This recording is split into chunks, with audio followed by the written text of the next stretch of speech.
आदाब। खबर दोपहर में आपका इस्तकबाल करते मैं हूं आपके साथ सना वारिस। खबर दोपहर में आज हमने 3 खबरों का यानी 3 बड़ी खबरों का इंतखाब किया है जिस पर तफसील अपने नाज़रीन को देंगे।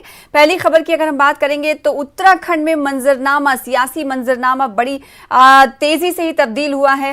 उत्तराखंड के नए वजीर आला के नाम का ऐलान कर दिया गया है। उस पर हम बातचीत करेंगे, अपने नुमाइंदों से जुड़ने की कोशिश करेंगे कि कब तक वो ओथ लेंगे यानी ओहदे और राजदारी का हलफ लेंगे। दूसरी खबर की अगर हम बात करेंगे तो दूसरी खबर बीजेपी के एमएलए से जुड़ी हुई है, संगीत सोम, जिन्हें क्लीन चिट मिल गई है। दरअसल 2013 में मुजफ्फरनगर में एक रॉयट्स हुआ था, फसाद हुआ था और उसी फसाद में मुलजिम बनाए गए थे संगीत सोम, लेकिन आज उन्हें क्लीन चिट मिल गई है। तीसरी खबर की अगर हम बात करें तो तीसरी खबर मगरबी बंगाल से जुड़ी हुई है। जी हाँ, मगरबी बंगाल में आज पारा हाई रहेगा। हाई इसलिए रहेगा क्योंकि मगरबी बंगाल की वजीर आला ममता बनर्जी आज नंदीग्राम से अपना पर्चे नामजदगी दाखिल करेंगी। कितने बजे उनका रोड शो होगा, क्योंकि कहा जा रहा है कि एक रोड शो करेंगे, फिर उसके बाद रैली से भी उनका खिताब होगा, तो इस हवाले से हम आपको मजीद तफसीलात देंगे। लेकिन सबसे पहले बात पहली खबर यानी उत्तराखंड के हवाले से।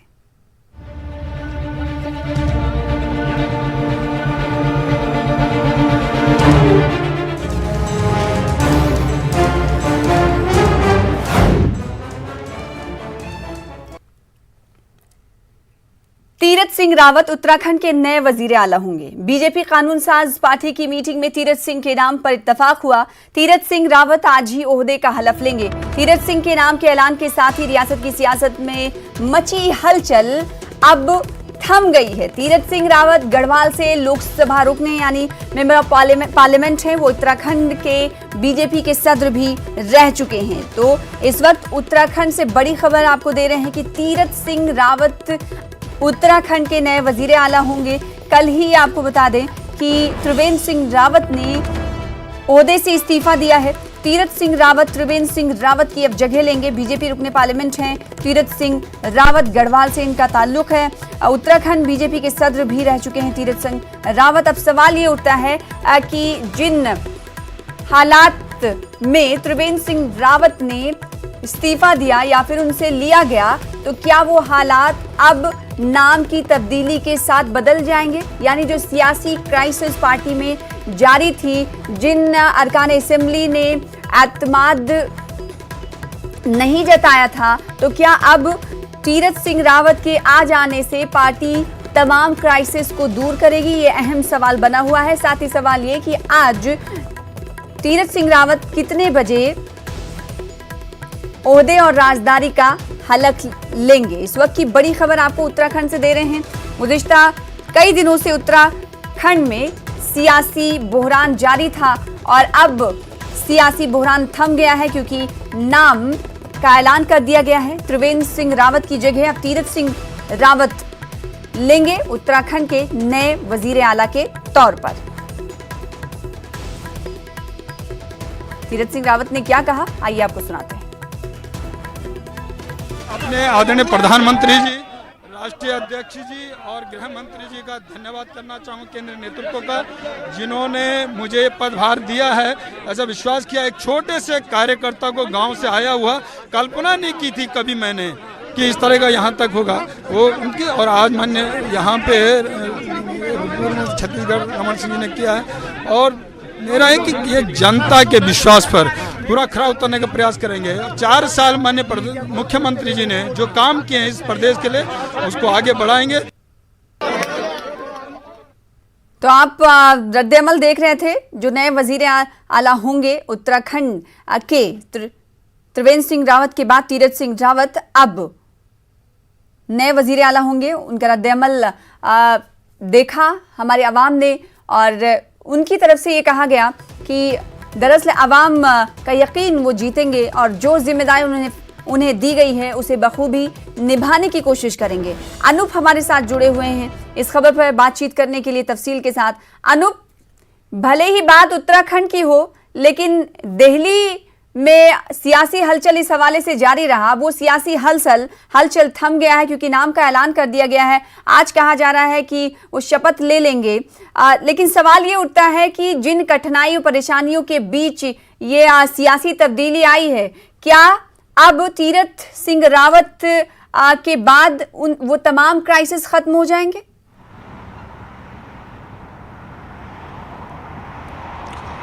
देखिए, आपको बता दूं कि त्रिवेंद्र सिंह रावत की जगह अब तीरथ सिंह रावत उत्तराखंड के मुख्यमंत्री होंगे और इनके लिए चुनौती बहुत बड़ी है क्योंकि केवल 1 साल का वक्त बचा है जब उत्तराखंड में विधानसभा चुनाव है। बीजेपी के लिए भी चुनौती है क्योंकि ये जो पहाड़ी राज्य है इसमें फिर से सरकार बनाने की कोशिश जो है बीजेपी को करनी है।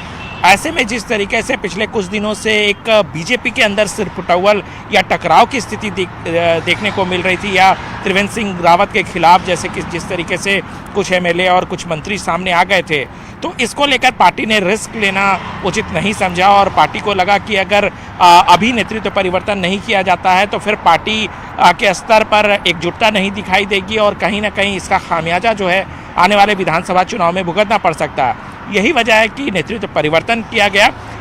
चुनौती तीरथ सिंह रावत के सामने बहुत बड़ी होगी कि संगठन को किस तरीके से मजबूत किया जाए क्योंकि इनके पास केवल 1 साल का वक्त बचा है। दूसरी तरफ जो एक टकराव की स्थिति पार्टी के अंदर दिख रही है उसको भी एकजुट कैसे किया जाए, अपने सारे विधायकों को किस तरीके से एकजुट किया जाए और दूसरी तरफ जो त्रिवेंद्र सिंह रावत के शासनकाल में जो काम हुए हैं उनको जनता तक कैसे पहुंचाई जाए ज़्यादा से ज़्यादा जिसका फायदा आने वाले विधानसभा चुनाव में हो। लेकिन अनूप, ये बात यहाँ पर काफी चौंकाने वाली है कि जो सीएम के रेस में जो नाम थे उनमें कहीं तीरथ सिंह का नाम नहीं था। लोग इस खबर के बाद चौंक गए।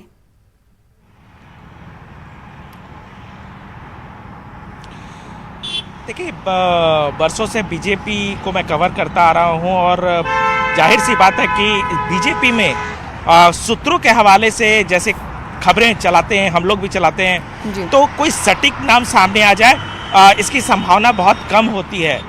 जाहिर सी बात है, हम कयासों पर खबरें चलाते हैं, कयास चलते हैं रेस में, कुछ लोग नाम आगे होते हैं, कुछ वरिष्ठ नेता होते हैं जिनके नाम को चलाया जाता है, लेकिन तीरथ सिंह रावत भी वरिष्ठ नेता के में शुमार होते हैं और यही वजह है कि पार्टी ने उन्हें जिम्मेदारी सौंपी है।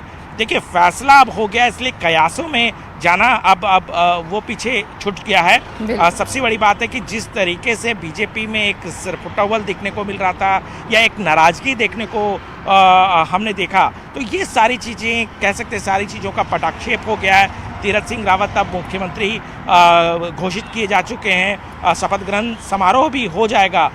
सिर्फ बीजेपी के लिए चुनौती ये है कि किस तरीके से 1 साल के अंदर अंदर पार्टी को, संगठन को और सरकार के कामकाज को जनता के तक ले जाया जाए और जो एक टकराव की स्थिति पार्टी के अंदर दिख रही है उसको किस तरीके से समेटा जाए। जो खेमेबाजी लगातार सुनने को मिलती है पार्टी के अंदर, उसको उस खेमेबाजी को खत्म किया जाए और एकजुटता दिखाई जाए। बिल्कुल, तो बड़ी जिम्मेदारी और चुनौती भी है तीरथ सिंह रावत के सामने कि वो एक ऐसे वक्त में उत्तराखंड के वजीर आला बनाए जा रहे हैं जब पार्टी में सब कुछ ठीक ठाक नहीं चल रहा है। तो सवाल ये उठता है कि क्या वो पार्टी में सब कुछ ठीक ठाक कर लेंगे या नहीं। एक आखिरी सवाल करना चाहेंगे अनूप, कहा जा रहा है कि शाम तक वो शपथ ले लेंगे, इस हवाले से क्या कुछ जानकारी, तैयारियां पूरी तरीके से जाहिर सी बात है मुकम्मल कर ली गई होंगी जब इस तरह की बातें हो रही हैं? तो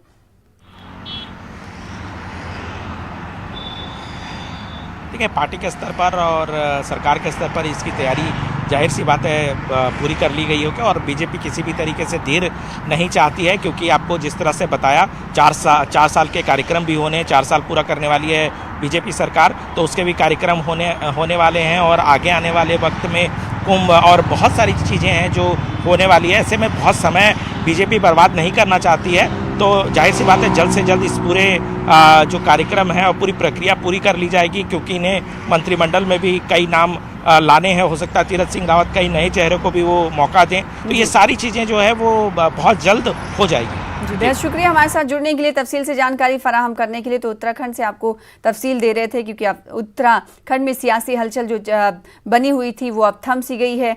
तीरथ सिंह रावत अब उत्तराखंड के नए वजीर आला होंगे। बहुत शुक्रिया अनूप हमारे साथ जुड़ने के लिए और तफसील से बातचीत करने के लिए।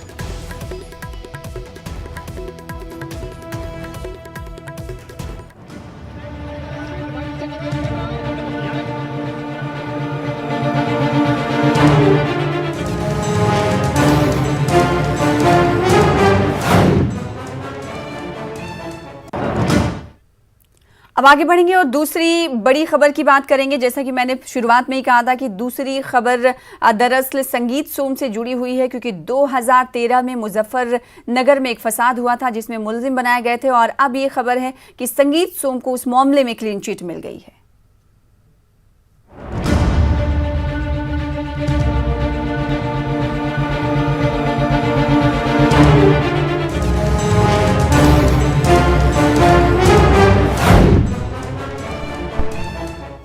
2013 में मुजफ्फरनगर में फसाद भड़काने के मामले में बीजेपी लीडर संगीत सोम को क्लीन चिट मिल गई है। मकामी अदालत ने यूपी एसआईटी के जरिए दाखिल क्लोजर रिपोर्ट को मंजूर कर लिया है। अदालत ने अपने फैसले में कहा कि संगीत सोम के खिलाफ कोई सबूत नहीं मिला है और न ही किसी ने क्लोजर रिपोर्ट के खिलाफ एतराज दाखिल किया है।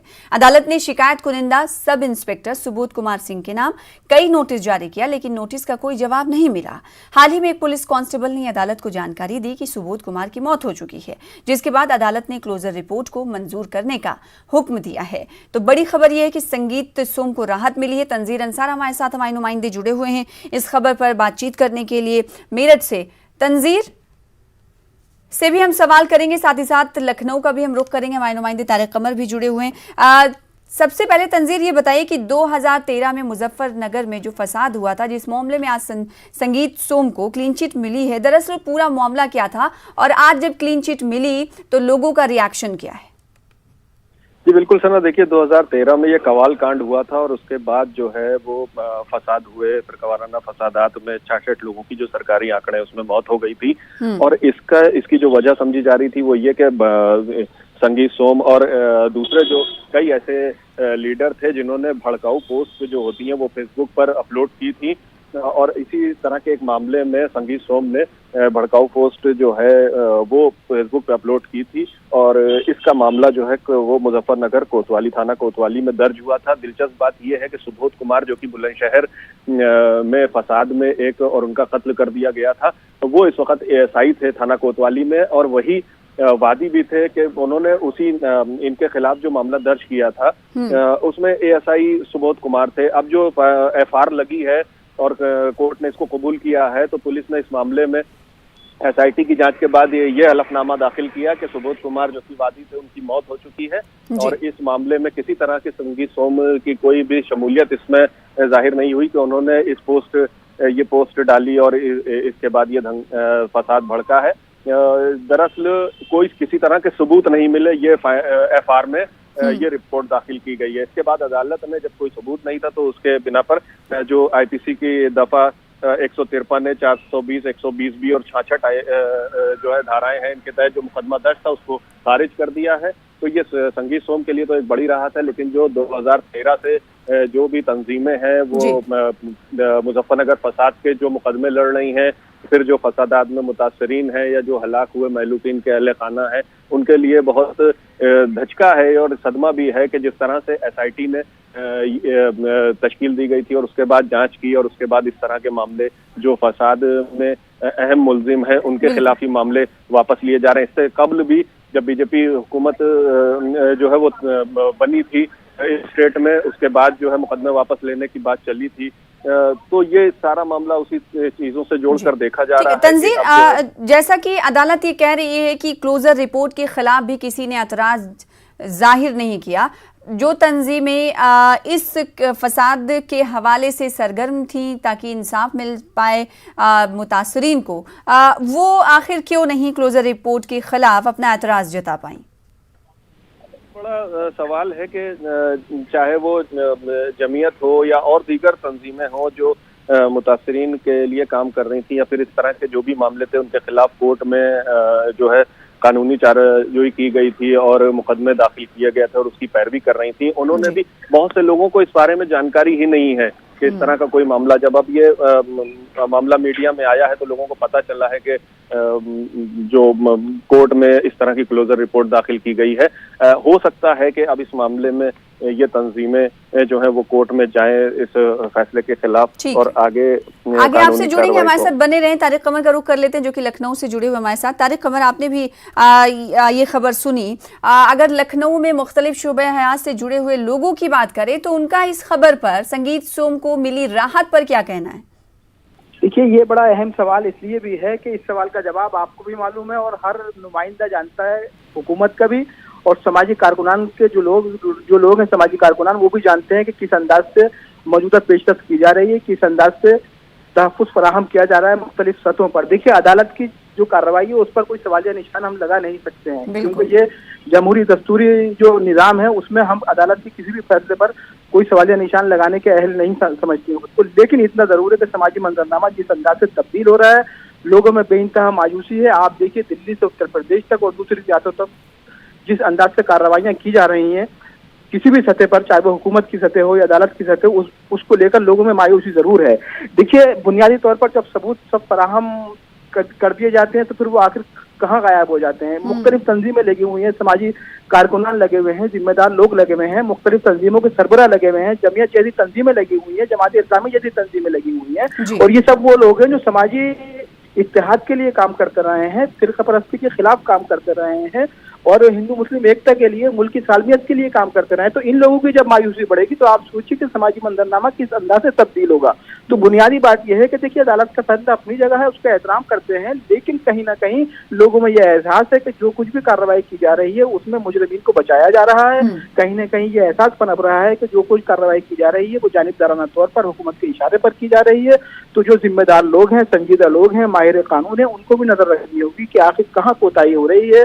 हमारा ऐसा न हो कि इन तमाम फैसलों के मंजर में समाजी निज़ाम, समाजी ढांचा कहीं मुंतशिर हो जाए या कहीं बिखरता नजर आए। तो देखिए, जरूरत इसी बात की है कि इन फैसलों पर तनकीद किए बगैर हिकमत अमली पर गौर किया जाए, लाए अमल को पर देखा जाए कि किस अंदाज से कार्रवाई की गई, कहाँ खामी रह गई, आखिर कैसे तमाम सबूतों के बावजूद लोग बच जाते हैं और कैसे तमाम तर इल्जामात तो दूसरे लोगों पर आयद हो जाते हैं। तो देखिए, ये मुख्तलिफ सतहों पर मुख्तलिफ अंदाज के मामलात हैं जिन पर बहुत संजीदा गौर व की जरूरत है। सना, बिल्कुल। एक बार फिर से तंजीर अंसार का रुख कर लेते हैं। तंजीर, माजी में आपने कॉल पहुंचकर मुजफ्फरनगर के वहां से रिपोर्ट हम तक पहुंचाई, मुतासरीन से आपने बात की, वो तस्वीरें आज भी हमें याद हैं जो रोते हुए ये कहते थे कि आज भी उन्हें इंसाफ नहीं मिला और जिसे वो कसूरवार मानते थे आज उन्हें ही राहत दे दी गई है, क्लीन चिट दे दी गई है। इस पर तमाम मुतासरीन का रिएक्शन क्या है? क्या आपको पता चल पाया, आपने उनसे बातचीत की? जी देखिए, मुतासरीन कवाल कांड के बाद से जिस तरह का ये फसाद हुआ और उसमें बहुत काफी गांव जो यहाँ पे हैं वहाँ से लोगों को नकल मकानी करनी पड़ी, वहाँ से मुंतकिल होना पड़ा और उनका एक यही सवाल था कि हमारे साथ जो हुआ उसका हमें इंसाफ चाहिए और उसका भरोसा कोर्ट पर था। लेकिन कोर्ट में जब सबूत ही नहीं पेश किए जाएंगे, जब उस तरह की जांच ही नहीं हुई कि जो ये साबित कर सके कि मुलजिम जो है वो मुजरिम है, तो उन लोगों के हाथ में भी कुछ नहीं रह जाता। वो सिर्फ और अदालत में ऊपर जा सकते हैं, वो उस फैसले के खिलाफ अपील कर सकते हैं, लेकिन जो सारा दारोमदार होता है वो दरअसल पुलिस की जांच पर होता है, क्योंकि थाने में ही रिपोर्ट दर्ज की जाती है और उसके बाद जो इन्वेस्टिगेटिव ऑफिसर होता है या फिर जो टीम तश्कील दी जाती है उसकी ये जिम्मेदारी होती है कि वो बिल्कुल गैर जानिबदाराना रवैया इख्तियार करे और बिल्कुल साफ और शफाफ जांच करे। लेकिन इस मामले में जो 2013 के बाद से जो भी जांचें, चाहे वो कोर्ट के जरिए तश्कील दी गई हो कमेटी या फिर पुलिस की कमेटी हो, जो थाने में रिपोर्ट दर्ज हुई हो उसके ऊपर जांच हो रही हो, हुआ यह कि जांच बहुत ढीले ढाले तरीके से की गई है इस मामले में और ज्यादातर ये हुआ कि बहुत से मामले इसी तरह से खत्म कर दिए गए। सिर्फ कत्ल के जो मामले हैं और उसमें जो नामजद मुलजिम है सिर्फ उन्हीं के खिलाफ जो है इस वक्त जो है जांच चल रही है। खासतौर पर अगर देखा जाए तो जो लीडरान थे, जिन्होंने भड़काऊ जो है वो भाषण दिए, जिन्होंने इस तरह का माहौल पैदा किया, उनके खिलाफ तकरीबन सभी मामले खत्म होते नजर आ रहे हैं। जब ये 2 साल पहले 3 साल पहले भी ये मामला उठा था कि कोर्ट से जो ये सब सारे मामले हैं फसाद के वो वापस लिए जाएंगे, तब भी लोगों ने इस पर सवाल उठाए थे। लेकिन मुतासरीन सिर्फ जो है उन तंजीमों की तरफ देख रहे हैं जो कि उनके साथ आकर और उनकी मदद का वादा जिन्होंने किया था और ये कहा था कि उनको चाहे आखिरी दम तक लड़ना पड़े तो उनको इंसाफ दिलाएंगे। अब हमारी भी निगाहें उन तंजीमों की तरफ है, उन लोगों की तरफ है जो कानूनी चाराजोई कर रही हैं, जो पैरवी कर रही हैं इन सब केसेस की। और अब ये देखना है कि ये जो सेशन कोर्ट है, डिस्ट्रिक्ट कोर्ट है, इसके फैसले के खिलाफ ये कोर्ट में किस तरह से जाते हैं और आगे किस तरह की कार्रवाई अमल में आती है। सना, बिल्कुल, तो अपने नाज़रीन को इस हवाले से हम आगे अपडेट करते रहेंगे कि क्या वो तंजीमें जो मुतासरीन के शाना बशाना खड़ी थी और आज जब मुतासरीन ये कह रहे हैं कि उनके साथ इंसाफ नहीं हुआ, इंसाफ के मुंतज़िर थे, और जब संगीत सोम को एक तरफ राहत दी जाती है तो क्या कुछ कानूनी चाराजोई उन के पास बचती है या नहीं, ये अपने नाज़रीन को हम बताते रहेंगे। आप भी नज़र बनाए रखिएगा। बेहद शुक्रिया तारिक कमर और तंजीर अंसार हमारे साथ जुड़ने के लिए और तफसील के साथ इस खबर पर बातचीत करने के लिए। फिलहाल खबर दोपहर में रुकेंगे छोटे से ब्रेक के लिए, तीसरी खबर की तरफ बढ़ेंगे। तीसरी खबर मगरबी बंगाल असेंबली इंतखाबात से जुड़ी हुई है। मगरबी बंगाल असेंबली इंतखाबात में इस बार नंदीग्राम असेंबली सीट को मरकजी हैसियत हासिल है। वजीर आला ममता बनर्जी खुद इस सीट से चुनाव लड़ रही हैं और उनके मुकाबल हैं शुभेंदु अधिकारी, जो कि बीजेपी के टिकट पर अखाड़े में हैं। ममता बनर्जी आज नंदीग्राम सीट से पर्चे नामजदगी दाखिल करेंगी। ममता बनर्जी कल ही नंदीग्राम पहुंच चुकी हैं और कहा यह जा रहा है कि पहले वो रोड शो करेंगी, फिर उसके बाद पर्चे नामजदगी दाखिल करने के लिए दफ्तर पहुंचेंगी और फिर पार्टी कारकुनान की रैली से भी उनका खिताब होगा। शबाना एजाज हमारे साथ हमारी नुमाइंदा जुड़ रही है, उनका रुख कर लेते हैं। शबाना, क्या कुछ शेड्यूल है आज ममता बनर्जी का? कितने बजे पर्चे नामजदगी दाखिल करने पहुंचेंगी और कितना लंबा उनका रूट होगा रोड शो का? बिल्कुल ममता बनर्जी कल ही पहुंच चुकी थी नंदीग्राम, और जिस तरह से नंदीग्राम की सीट को लेकर मुल्क भर की निगाहें हैं कि क्योंकि बंगाल की वज़ीर आला ममता बनर्जी नंदीग्राम से उम्मीदवार है और ये सीट खास इसलिए है कि यहाँ से उनके बहुत ही करीबी रहे शुभेंदु अधिकारी, जो कुछ महीने पहले ही बीजेपी में शामिल हुए थे, वो उनके मुकाबले में है। हालांकि शुभेंदु अधिकारी नंदीग्राम हल्के से ही एमएलए थे और एक बार फिर बीजेपी में जब वो शामिल हुए तो वो बीजेपी से उम्मीदवार बने हैं। तो ममता बनर्जी का बरास्त मुकाबला अपने पुराने साथी शुभेंदु अधिकारी से है और ममता बनर्जी के लिए ये काफी करो और मरो की लड़ाई है दोनों ही पार्टियों के लिए। दोनों ही पार्टियों का एक तरह से हम कह सकते हैं कि दांव पे लगा है कि जो भी शुभेंदु अधिकारी का पूरा करियर दांव पे लगा है और उन्होंने कहा भी था कि अगर वो हार जाते हैं तो वो सियासत छोड़ देंगे। तो अंदाजा लगा सकते हैं कि बंगाल की असेंबली सीट में नंदीग्राम की सीट कितना खास है। और ममता बनर्जी ने जब वो आज नामजदगी दाखिल करेंगी, पर्चा नामजदगी, उससे पहले उन्होंने जो एक नया स्टाइल अपनाया, हमने देखा कि ममता बनर्जी चाय के स्टॉल पे पहुंच गई हैं और जो चाय सर्व करती नजर आई हैं। तो अंदाजा लगा सकते हैं कि ममता बनर्जी किस तरह से पार्टी के प्रचार में किस तरह से सरगर्म है, अपने हलके में किस तरह से सरगर्म है। खुद ममता बनर्जी नंदीग्राम में रहेंगी और नंदीग्राम में रहकर वहां से वो जो है वो अपनी जो सरगर्मियां हैं वो सियासी सरगर्मियां वो चलाएंगी। और ममता बनर्जी नंदीग्राम के शेख फारूक के घर में, फारूक अहमद के घर में, जो साबिक फौज में रहे हैं, जो उनके घर पे रहेंगे। आज वो वहां उनके घर से आज वो शिव मंदिर जाएंगी, वहां पूजा करने के बाद वो रोड शो करेंगी और उसके बाद वो हल्दिया जाएंगी और हल्दिया जाकर अपना पर्चा नामजदगी दाखिल करेंगी। तो काफी अहम है। और कितने घंटे का रोड शो उनका हो सकता है? देखिए, ममता बनर्जी जब भी रोड शो करती हैं तो वो काफी बड़ा होता है और काफी लोग उसमें जुड़ते हैं।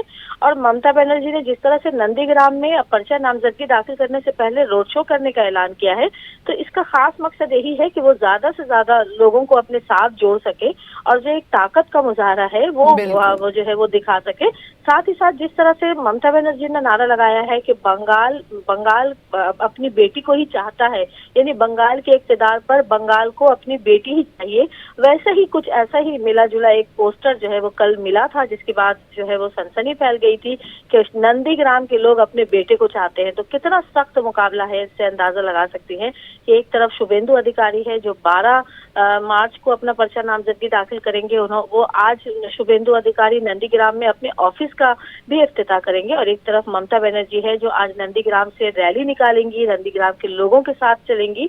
और जिस तरह से उन्होंने चाय के स्टॉल पे में खुद जाकर लोगों को चाय सर्व किया है, बिल्कुल एक आम आदमी की तरह जिस तरह से ममता बनर्जी नजर आई हैं, तो कहीं ना कहीं ममता बनर्जी के जो आज रोड शो होगा उसमें लोगों की एक बड़ी तादाद बिल्कुल, और इस रोड शो में लोगों की बड़ी तादाद ये दिखाएगी कि ममता के साथ, क्या ये माना जाए कि ममता के साथ लोगों का हाथ है, ये काफी अहम सवाल है। बेहद शुक्रिया शबाना हमारे साथ जुड़ने के लिए। आगे भी हम आपसे अपडेट लेते रहेंगे, अपने नाज़रीन को बताते रहेंगे कि दरअसल ममता बनर्जी नंदीग्राम पहुंची तो उन्होंने रोड शो कितना तवील किया और इस रोड शो में उन्हें अवाम का कितना प्यार और साथ मिला, इस पर निगाहें टिकी हुई रहेंगी। दरअसल टीएमसी के इस रोड शो को जहां ताकत का मुजाहरा माना जा रहा है तो वहीं ओपन चैलेंज के तौर पर भी इसे देखा जा रहा है, क्योंकि नंदीग्राम में ऑपोजिट में मुकाबले में शुभेंदु अधिकारी हैं जो साथी रह चुके हैं टीएमसी के पहले।